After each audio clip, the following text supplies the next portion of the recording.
Baik, Assalamualaikum warahmatullahi wabarakatuh. Salam kebajikan untuk kita semuanya. Om Swastiastu, Namo Buddhaya, Rahayu. Perkenalkan, nama saya Putri Adiliani. Saya dari Pendidikan Kimia Universitas Negeri Semarang, PPG Prajabatan, gelombang pertama.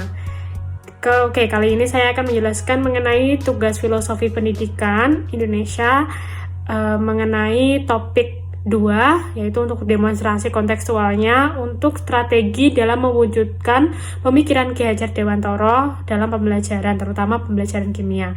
Nah, di sini saya akan mulai dengan pemikiran dari Ki Hajar Dewantara itu sendiri. Di sini saya mengambil sistem Among yang merupakan pemikiran di mana kita sebagai guru perlu memberikan murid pengajaran tanpa mengambil hak murid itu sendiri untuk tumbuh sebagaimana mestinya. Jadi di sini kita sebagai guru harus memerdekakan murid, di mana kita tidak boleh memaksakan kehendak kita sebagai guru, memberikan kemerdekaan kepada murid, memberikan kebebasan mereka untuk mengekspresikan dirinya sehingga mereka dapat belajar dengan baik.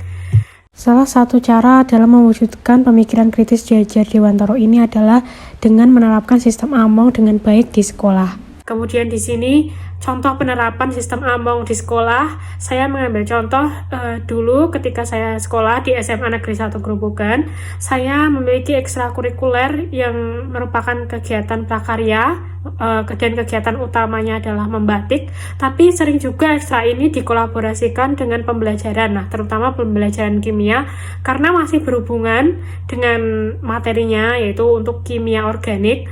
Dan hal ini juga bertujuan untuk mengembangkan kemampuan siswa dalam membatik. Selain itu juga untuk melestarikan budaya leluhur, dan terutama untuk batik Grobogan itu sendiri, karena dari sekian perkembangan zaman, hal ini terus mengalami kemunduran sehingga generasi muda perlu banyak belajar mengenai batik Grobogan. Kemudian alasan kontekstual dari penerapan ide mengapa menggunakan ekstrakurikuler membatik atau menggunakan ekstra ini dalam pembelajaran yang diaplikasikan langsung dalam materi kimia organik. Yang pertama, guru dapat mengaplikasikan sistem Among dengan cara memberikan contoh untuk siswa dalam membuat batik. Nah, di sini guru harus memberikan arahan di awal, jadi tidak boleh membiarkan siswa itu membuat batik tanpa arahan. Di sini walaupun adanya kemerdekaan, tapi guru tetap harus memberikan contoh sebagai teladan atau engar sosong tulodo. Kemudian di sini tentu saja dapat menumbuhkan kreativitas dari siswa yang merupakan pengembangan juga dari profil pelajar Pancasila itu sendiri.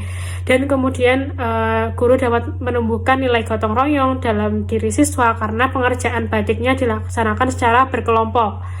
Kemudian juga siswa dapat belajar mengenai penerapan dari ilmu kimia, karena kan di sini dalam membatik kita menggunakan bahan-bahan seperti lilin, pewarna atau cairan, dan kemudian juga etilen glikol untuk mengawetkan warna batik. Nah, ini kan berhubungan langsung dengan ilmu kimia itu sendiri, terutama kimia organik.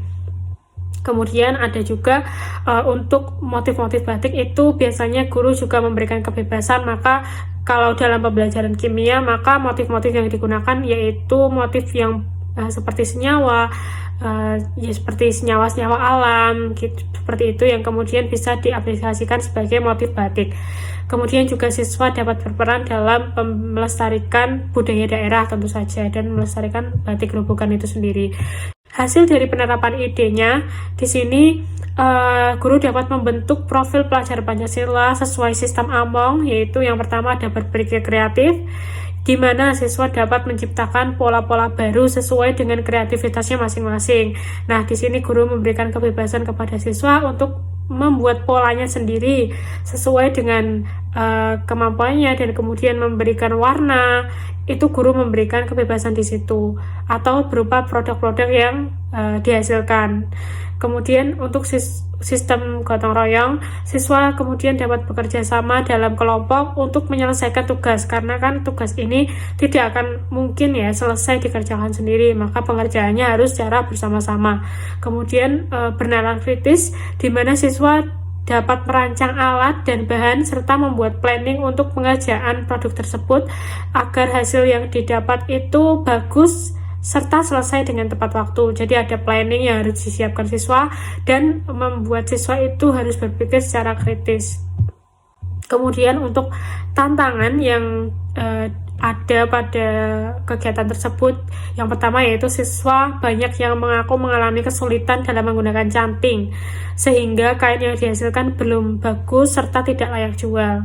Nah, ini wajar ya, karena mungkin mereka baru pertama kali menggunakan alat-alat tersebut dan hal tersebut juga butuh pembiasaan serta keterampilan tersendiri.